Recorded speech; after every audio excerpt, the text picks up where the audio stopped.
నమస్తే, నేను మీ JK. Welcome to Hasa TV. తెలంగాణలోని సికింద్రాబాద్ నుంచి ఆంధ్రప్రదేశ్లోని గుంటూరుకు కేవలం 3 గంటల్లోనే ప్రయాణం చేసేటువంటి ఈ యొక్క రైల్వే లైన్ శరవేగంగా పనులు సాగుతున్నాయి. ఆ పనుల గురించి ఈ వీడియో ద్వారా వివరిస్తాను. వీడియో చివరిదాకా చూసి ఒక్క లైక్ ఇవ్వండి ఫ్రెండ్స్. కేంద్రంలో మూడోసారి ఎన్డీఏ ప్రభుత్వం కొలువుదీరిన తర్వాత ఈ రైల్వే ప్రాజెక్టులు శరవేగంగా పరుగులు తీస్తున్నాయి. ఏపీలో కూడా ఎన్డీఏ ప్రభుత్వం ఉండడంతో కొంతకాలంగా పెండింగ్లో ఉన్నటువంటి ప్రాజెక్టులన్నీ చకచకగా పట్టాలెక్కుతున్నాయి. వీటికి సంబంధించినటువంటి నిధులను కూడా కేంద్ర ప్రభుత్వం విడుదల చేస్తుంది. మరికొన్ని ప్రాజెక్టుల వ్యయం మొత్తాన్ని తానే బరాయిస్తుంది. రాష్ట్రంలో కీలకంగా మారినటువంటి ఈ నల్లపాడు బీబీ నగర్ ఈ డబ్లింగ్ ప్రాజెక్టు పనులు సత్వరమే పూర్తి చేయాలనేటువంటి ఉద్దేశంతో పనులను విడదీసి కాంట్రాక్టులకైతే అప్పగించడం అయితే జరిగింది. ఈ నల్లపాడు బీబీ నగర్ ఈ వ్యయం ఎవరు బరాయిస్తారో ఇప్పుడు దాని డీటెయిల్స్ తెలుసుకుందాం.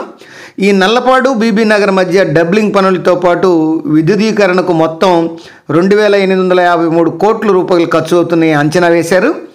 ఈ 248 కిలోమీటర్ల మేర ఈ రైల్వే లైన్ నిర్మాణం జరుగుతుంది. ఈ ప్రాజెక్టుకి అయ్యే మొత్తం వ్యయాన్ని కేంద్ర ప్రభుత్వమే భరిస్తోంది. పనులు విడదీసి కాంట్రాక్టర్లకు అప్పగించడం వల్ల ఈ యొక్క పనులు అనేవి తొందరగా పూర్తి అవుతాయని అధికారులు అయితే భావిస్తున్నారు.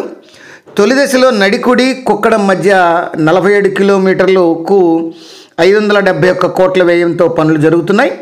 రెండో దశలో నల్లపాడు బెల్లంకొండ మధ్య 56 కిలోమీటర్ల పనులకు 600 కోట్ల వ్యయం అవుతుందనే అంచనాతో టెండర్లను పిలిచారు.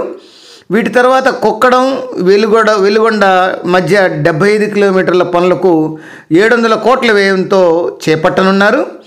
ఇవన్నీ ఏకకాలంలో పూర్తయ్యేలా అధికారులు ప్రణాళికలు రచిస్తున్నారు. మొత్తం 1871 కోట్ల వ్యయంతో మొత్తం 6 దశల్లో 3 దశలను పనులు ప్రారంభించారు.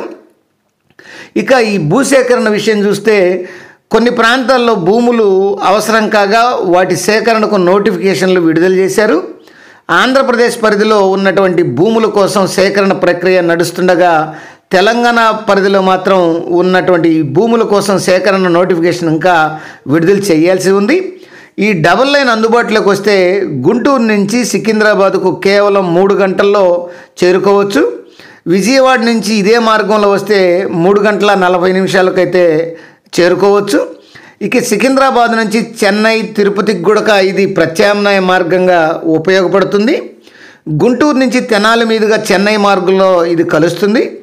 అలాగే నడికుడి శ్రీకాళహస్తి రైల్వే లైన్ పూర్తయితే మరో ప్రత్యామ్నాయ రైల్వే లైను అందుబాటులోకి వచ్చినట్లు అవుతుంది.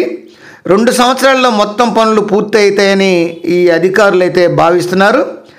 ఏది ఏమైనా ఈ బీబీ నగర్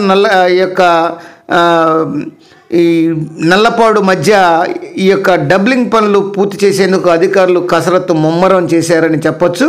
అది ఫ్రెండ్స్, మరొక అంశంతో మళ్ళీ మీ ముందుంటాను ఫ్రెండ్స్. జై హింద్.